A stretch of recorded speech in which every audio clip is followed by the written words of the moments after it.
Peggy 18.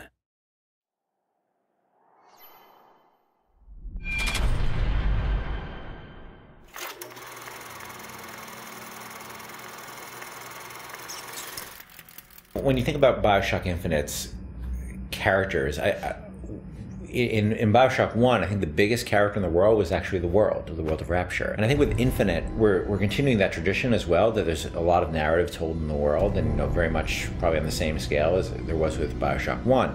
But we also saw an opportunity to bring the dynamic element of the storytelling to the characters.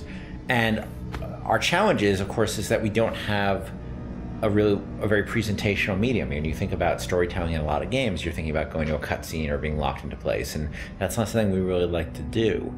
And so we created this character and named, two characters, Booker and Elisabeth. One who's a character you inhabit, and the other one is a character that the AI inhabits. Back there at the shop, what you asked me to do. Let's not discuss it. No, what did that thing do to you? If he were to take me back, that's death, Mr. DeWitt. Or something so like it, I cannot tell the difference. Booker is, I think you're going to see him be multi-dimensional throughout the game.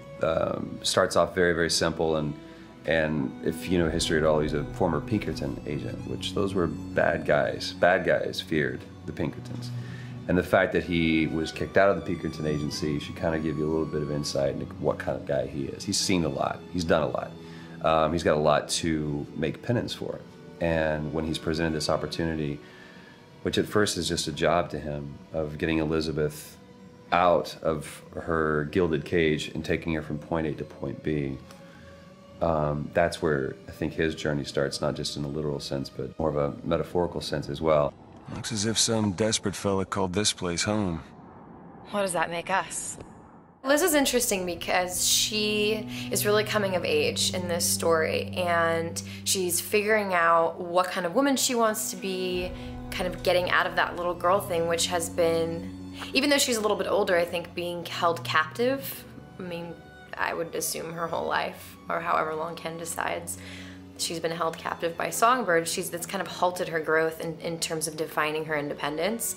So she's figuring that out, and she's very sweet, very compassionate, and also very headstrong, which I like that about her. He's in pain. Not for long. I need you to step back. Wait, there's a tear. See, right here. Elisabeth, it's just an animal. I can control it this time. It is too powerful. You won't be able to stop it. I wasn't asking for permission. In terms of what I look for in a voice actor, I look for somebody who can inhabit the role. And sometimes they'll bring something to the role that I had no idea, and I'll change the role.